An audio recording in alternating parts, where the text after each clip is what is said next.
Hi my families, good morning. இன்றைக்கி என்ன vlog பார்க்க போகிறோம் அப்படின்னா, நேற்று போட்டிருந்த வீடியோவில் எனக்கு வந்து கமெண்ட் வந்துருந்துச்சு. அது போக இந்த கொஸ்டின் எனக்கு வந்துகிட்டே இருக்குது. ஸோ அதை பற்றி தான் இன்றைக்கி பேச போகிறோம். வாங்க வீடியோக்குள்ளே போகலாம். வீடியோக்குள்ளே போகிறதுக்குனா லைக் பண்ணுங்கள், ஷேர் பண்ணுங்கள், கமெண்ட் பண்ணுங்கள். மறக்காமல் சப்ஸ்கிரைப் பண்ணிவிட்டு பக்கத்தில் இருக்க பெல் ஐக்கன் டேக் பண்ணிக்கோங்க. அப்போ தான் நாங்கள் போடுற வீடியோஸ் உங்களுக்கு நோட்டிஃபிகேஷன் வரும். இப்போ வாங்க வீடியோக்குள்ளே போகலாம்.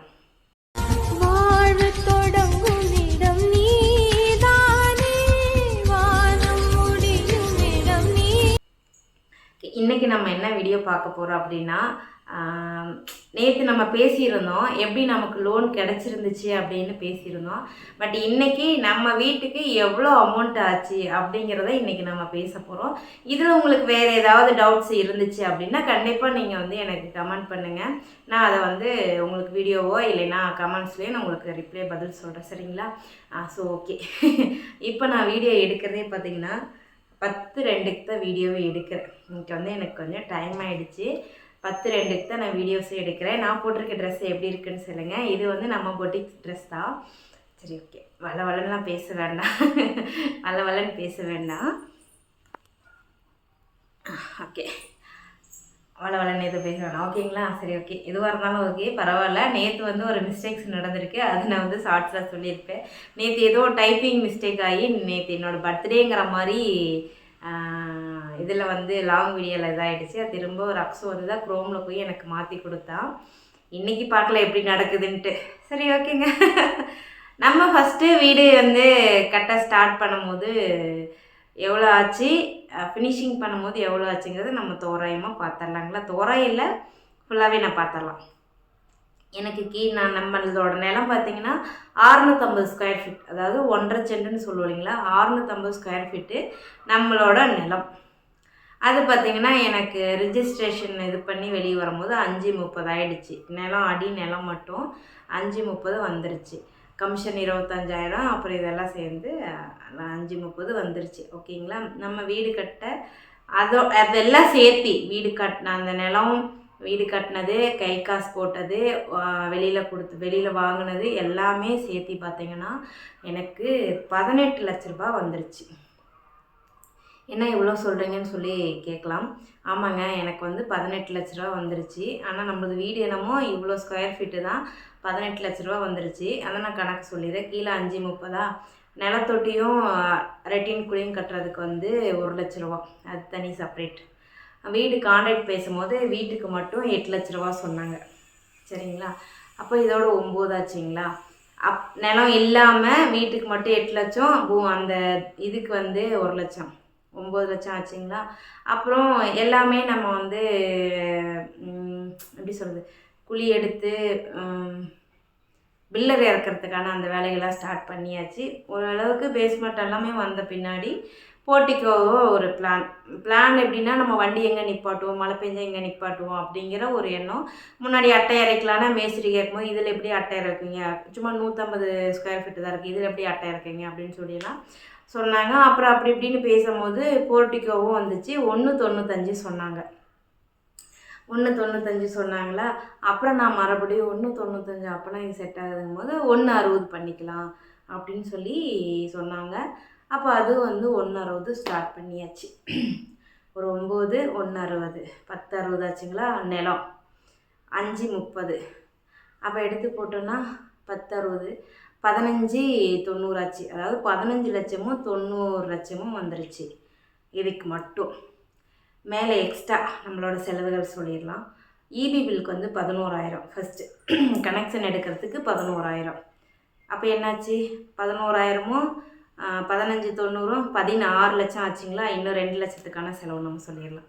16,01,000 ரூபா. நான் இப்போ வந்து இது வந்து எப்படின்னா பெரிய பெரிய செலவுகள் மட்டும்தான் நான் சொல்லியிருக்கேன். நான் ஒழிஞ்சு இந்த 5,000 கொடுத்துறது, 2,000 கொடுத்தது, 500 கொடுத்தது அதெல்லாம் நான் கணக்கில் வச்சுக்கல.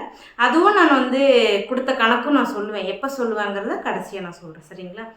அப்புறம் அது போக கரண்ட்டும் வந்துருச்சு. சரி, ஓகே. அப்புறம் இப்படியே போய்கிட்டு இருக்கும் போது என்ன ஆயிடுச்சுன்னா, நம்ம வந்து வேலைகள் தொடங்கியாச்சு, எல்லாம் பண்ணியாச்சு. மேலே கம்பி வைக்கிறது கேட்டாங்க, அதுவும் வாங்கி கொடுத்தாச்சு. அது 3,000 வந்துச்சு, அதுவும் வாங்கி கொடுத்தாச்சு. அதுக்கப்புறம் இந்த லைட்டு இருக்குது இல்லைங்களா? இந்த லைட்டுக்கு எல்லாம் பார்த்திங்கன்னா 3,000 ரூபா வாங்கிட்டாங்க. சின்டெக்ஸ் பார்த்திங்கன்னா அவங்க வந்து 500 லிட்டர் வைக்கிற ஃப்ரிட்ஜு, நம்ம வந்து 1000 லிட்டராக கேட்டனால அதுக்கு வந்து 1000 ரூபாயா 1500 ரூபாயா வந்துச்சு. அது போக எம்ஓடின்னு ஒன்று நம்ம பண்ணணும். ஏன்னா நம்ம லோன் போட்டு வாங்கணும்.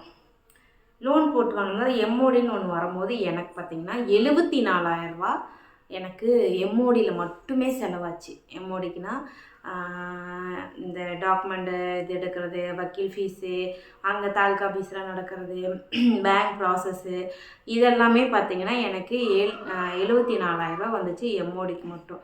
எம்ஓடி முடிஞ்சு லோனெல்லாம் ஜங்ஷன் ஆகி வெளியே வரும்போது டாக்குமெண்ட் ஃபீஸுன்னு சொல்லிட்டு 9,000 ரூபா அதில் பிடிச்சாங்க. இப்போ இதெல்லாமே சிறுக சிறுக பார்க்கும்போது 1,00,000 ரூபா வந்துருச்சிங்களா. அப்போது 17 லட்சம் ஆயிடுச்சு. இப்படி நமக்கு வந்து 17 லட்ச ரூபா ஆயிடுச்சு. அதுக்கப்புறம் திரும்ப சரி ஓகே அப்படின்னு சொல்லிட்டு அதெல்லாம் முடிச்சுட்டு எல்லாம் பண்ணும்போது அவங்களுக்கு நமக்கு எம்ஓடி பண்ணி கொடுத்தாங்கல்ல, 2 பேர் நமக்காக வேலை பார்ப்பாங்க, நம்மளோட பேங்க் லோன் அலையிறது பண்ணுறதெல்லாம். அவங்களுக்கு வந்து 2% கமிஷன். அப்படி பார்க்கும்போது அதில் எவ்வளோ போகும்னு எனக்கு மறந்துடுச்சு. 16,000 கொடுத்தேன்னா, ஆமாம் 16,000 கொடுத்தேன். ஏன்னா 2%ங்கும் போது 8,5 லட்ச ரூபா லோனு, அந்த 50,000 பார்த்தீங்கன்னா 8,5 லட்ச ரூபாயில் 8 லட்ச ரூபா கைக்கும், அந்த 50,000 பார்த்தீங்கன்னா இது இந்த என்னது இன்சூரன்ஸுக்கும். அப்போ அந்த 8 லட்ச ரூபா தான் நமக்கு டேலி. அந்த 8 லட்ச ரூபாயில் 2% போது அவங்களுக்கு 16,000. அப்போ 17,16,000 ஓகேங்களா. அதுக்கப்புறமா பார்த்தீங்கன்னா இந்த ப்ளூ பிரிண்ட் எடுக்கிறது இதெல்லாமே ஆக்சுவலாக வீடு கட்டும் போதே எடுத்துருப்பாங்களாமா, அது எனக்கு தெரியல. எங்கள் கான்டாக்டில் எங்களுக்கு அப்படி எதுவும் சொல்லலை. அதுக்கப்புறம் திரும்ப நம்ம வந்துட்டு ப்ளூ பிரிண்ட் எடுக்கிறதுக்கு போகும்போது 30,500 ரூபா, 17,16,000. ஸோ 17 லட்சம் தனியாக இருக்கட்டும். இது ஒரு அவங்க எம்ஓடி பண்ணி கொடுத்தாங்களா, அவங்களுக்கு ஆஃபீஸ் சைடில் வந்து அவங்களுக்கு வந்து ஒரு 16,000மும், ப்ளூ பிரிண்ட் எடுக்கிறதுக்கு இன்ஜினியரிங் கொடுத்தது பார்த்திங்கன்னா 30,500 ரூபா. அப்போ எவ்வளோச்சு 46,500 ரூபா வந்துருச்சிங்களா. அதையெல்லாம் எடுத்தாச்சு. அதையெல்லாம் எடுத்துட்டு இபி பில் வந்து என்னோட பேருக்கு மாற்றலை. எப்படின்னா நான் என்னோட பேருக்கு தான் ஃபஸ்ட்டு டெம்ப்ரவரி கரண்ட் எடுக்கும் போது 11,000 கட்டணும். அது என்னோடய பேருக்கு தான் நம்ம பண்ண வேண்டியது. ஆனால் என்ன ஆகிடுச்சுன்னா அது மாறி வேற ஒருத்தர் பேரில் வந்து அப்புறம் திரும்ப அது மாறி என்னோடய பேருக்கு வந்துருச்சு. நான் வந்து ஒரு 3 பில்லு வந்து என்ன பண்ணிட்டேன்னா டெம்ப்ரவரி லைன்லேயே கொடுத்துட்டேன். மாதம் 6,600 500 வந்துச்சு. 2வது மாதம் 7,000, அதுக்கப்புறம் 6,000, இந்த 3 பில் வச்சு தோராயமாக 6,000 வச்சாலே 12,000 ப்ளஸ் இதில் ஒரு 7,000, 19,000. அப்போது அவங்களுக்கு ஒரு 16,000 அப்பப்போ மறந்துடுவேன். ஃபஸ்ட்டு பேங்க் ப்ராசஸ் வந்து 16,000, அப்புறம் நம்ம இதுக்கு 30,500,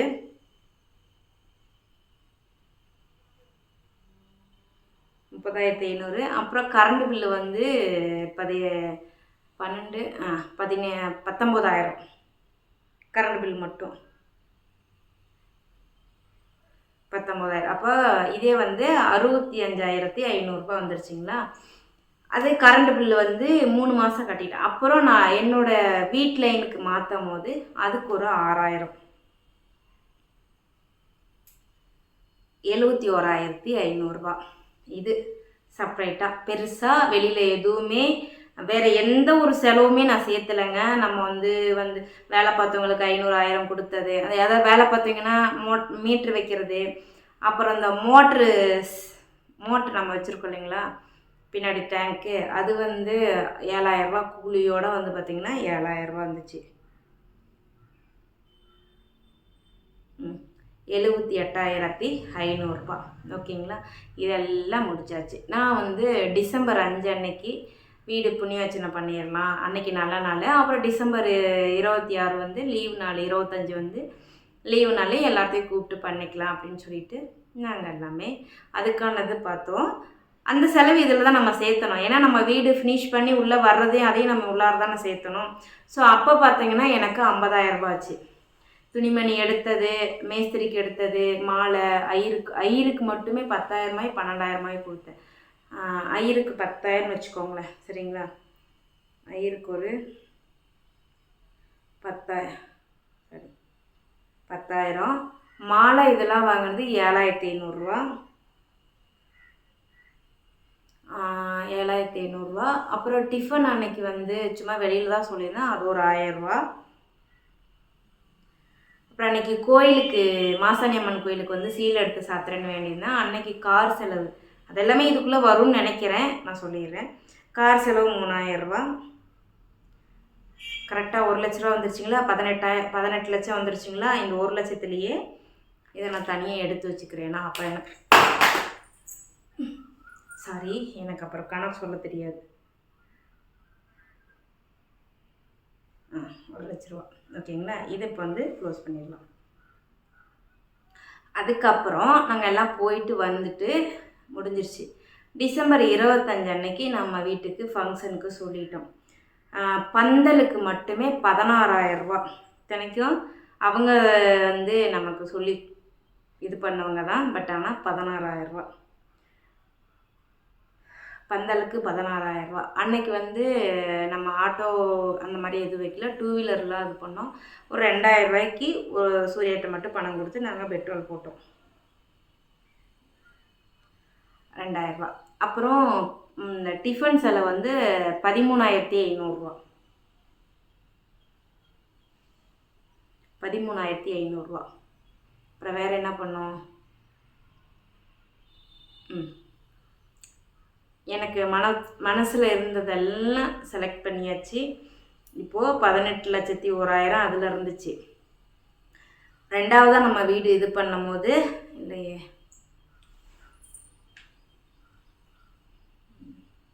ரெண்டாவதாக வீடு நம்ம புண்ணியார்ச்சனை பண்ணும் போது மற்ற செலவுகள் இல்லாமல் இது மட்டும் 31,500. அப்போது 18,32,500 எனக்கு என் வீடு கட்டி நான் உள்ளார கால் வைக்கும்போது. அதுக்கப்புறம் இடையில 10-5 செலவு வந்தது, அதெல்லாம் வந்து இதுக்குள்ளே நான் ஆட் பண்ணவே இல்லை.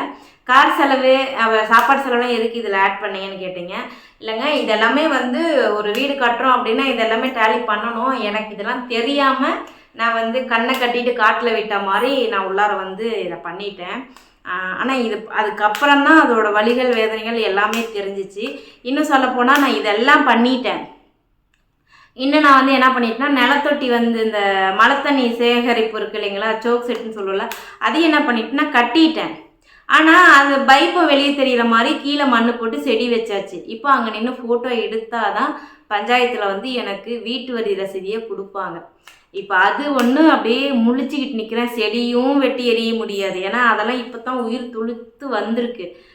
அதையும் வெட்டி எறிய முடியாது. என்னடா பண்ணுறது அப்படின்னு ஒரு குழப்பத்தில் இருக்கேன். ஸோ இப்படி தான் நான் வந்து வீடு கட்டுறதுக்கு இதெல்லாமே தோராயமாக நடந்தது. வெளியில் எதுவுமே நம்ம வந்து இது பண்ணிக்கல. இது போக நம்ம கடன் வாங்கினது, லோன் எவ்வளோ வாங்கினது அப்படிங்கிறது உங்களுக்கு தேவை அப்படின்னா கண்டிப்பாக நீங்கள் கமெண்ட் பண்ணுங்கள். நான் அதையும் அம்மா உங்களுக்கு வந்து இப்படி டீட்டெயிலாக சொல்கிறேன். இவ்வளோ மைண்டில் வச்சுருக்கீங்களான்னு கேட்டிங்கன்னா ஆமாத்தாங்க. ஏன்னா நம்ம வாங்கின கடனையும் மறக்கக்கூடாது, கொடுத்த நண்பங்களையும் மறக்கக்கூடாது, நம்ம செய்த வேலைகளையும் மறக்கக்கூடாது, நமக்கு நல்லது செஞ்சவங்களை மறக்கவே கூடாதுன்னு நினைப்பாங்க சொல்லுவாங்க. அதே நமக்கு கெடுதல் செஞ்சவங்களையும் மறக்கக்கூடாது, ஒரு ஓரமாக இருக்கணும். ஏன்னா அவனுக்கு பதிலடி கொடுக்கறது எதுனா நம்ம வாழ்கிறதுல தான் நம்ம பதிலடி கொடுக்கறது, வேறு எதுலேயுமே கிடையாது. நம்ம வாழ்கிற வாழ்க்கை தான் அவனுக்கு ஒரு பதிலடி. இன்றைக்கி உன்னை வேணா நாய அப்படி இப்படின்னு திட்டுறானா, ஓகே நீ திட்டு, பதிலுக்கு நீ திட்டணுங்கிற அவசியம் கிடையாது. அதை முன்னாடி நீ இன்னும் சந்தோஷமாக நல்லா வாழ்ந்து பாருவேன், அதுதான் நீ அவனுக்கு கொடுக்குற பதிலடின்னு எனக்குள்ள நான் சொல்லிக்கிற ஒன்று. ஆமாவா இல்லையான்னு சொல்லிட்டு மறக்காமல் கமெண்ட் பண்ணுங்கள். இந்த வீடியோ பிடிச்சிச்சின்னா லைக் பண்ணுங்கள், ஷேர் பண்ணுங்கள், கமெண்ட் பண்ணுங்கள். மறக்காமல் சப்ஸ்கிரைப் பண்ணிவிட்டு பக்கத்தில் இருக்க பெல் ஐக்கன் டேப் பண்ணிக்கோங்க. அப்போ தான் நாங்கள் போகிற வீடியோஸ் உங்களுக்கு நோட்டிஃபிகேஷன் வரும். இதில் உங்களுக்கு ஏதாவது டவுட்ஸ் இருந்துச்சு அப்படின்னா டெஃபினெட்லி சொல்கிறேன்டா தவங்க, நீங்கள் எனக்கு வந்து மெசேஜ் பண்ணுங்கள், இல்லை கமெண்ட் பண்ணுங்கள். நான் அதுக்கும் உங்களுக்கு தெளிவாக நான் வீடியோஸ் கொடுக்குறேன். சரி, நான் லேட் பண்ண மாட்டேன், கண்டிப்பாக நான் வீடியோஸ் கொடுக்குறேன். ஏன்னா முன்னாடி கேட்டீங்க, நான் இடையில வேணான்னு சொல்லிட்டு விட்டு திரும்ப நேற்று ஒரு வீடியோ போட்டேன்னா இன்னைக்கு ஒரு வீடியோ போடுறேன். இதில் ஏதாவது கமெண்ட்ஸ் வந்துச்சுன்னா கண்டிப்பாக அம்மா உங்களுக்கு வந்து தெளிவாக வீடியோஸ் கொடுக்குறேன்.